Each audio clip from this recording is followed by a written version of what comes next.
Welcome. Thank you for lending an ear to the Voice of the Times for Wednesday, March 24, 2021. For today's editorial, finally, some clarity on vaccine procurement.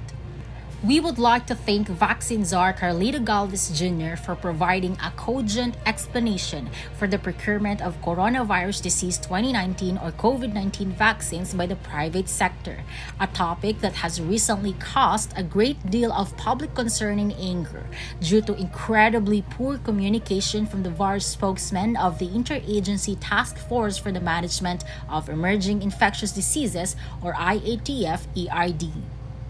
On Monday evening, in the usual televised meeting of the IATF-ERD with President Rodrigo Duterte, Galvez explained that private sector enterprises are not prohibited from acquiring supplies of vaccines, contradicting several officials who had flatly stated in recent days that they were. Rather, vaccine procurement by parties outside the government must be done according to the terms of Republic Act 11525 or the COVID-19 Vaccination Program Act of 2021, which was signed into law by the President on February 26. RA 11525 requires that private enterprises sign a tripartite or three-way agreement with the vaccine manufacturer and the government in order to be allowed to purchase and distribute vaccines. There are several perfectly good reasons for this, which made sense when Galvez explained on Monday. First, the vaccines have only been granted emergency use authorization at this point because all the ones currently available have not fully completed their trials, although they have reached very advanced stages of testing and have not been subject to the detailed review and approval process that follows. Therefore, they cannot be legally sold or, quote, used for commercial purposes and essentially require an exemption in order to be given to the public. Second, because the vaccines are being deployed at this faster pace than would be permitted for other ordinary medicines, there is a need to protect the vaccine manufacturers and the distributors, which are the private sector buyers, from legal liability if something goes wrong, except for cases of, quote, willful misconduct or gross negligence. In other words, the vaccine makers are presenting their vaccines in good faith based on the evidence of the testing done on them so far. And if something that they could not have possibly been aware of, like a new and completely unexpected side effect, appears later, that is a risk that the buyer is accepting and cannot hold the manufacturer responsible for. Likewise, the private sector buyers are acquiring the vaccines in good faith based on the same evidence presented, so if there is a later problem, they should not be held liable either.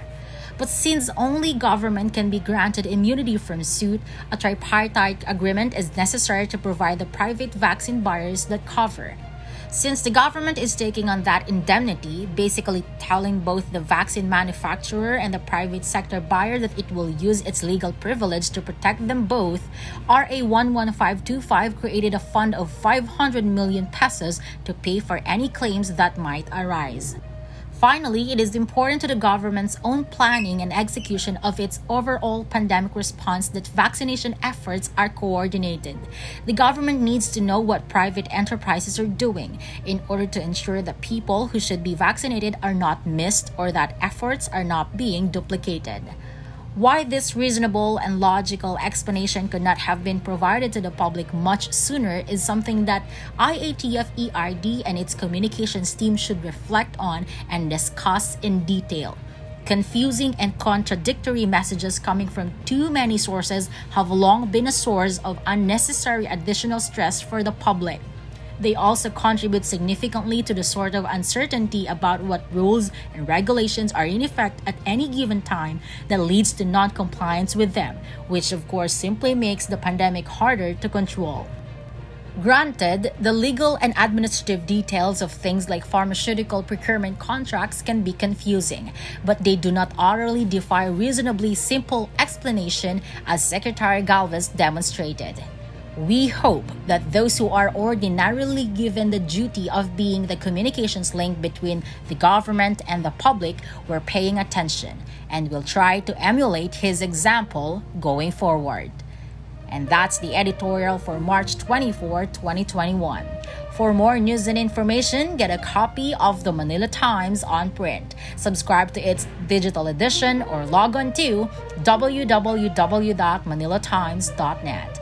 Follow us on Twitter, Facebook, or Instagram, and listen to the Voice of the Times.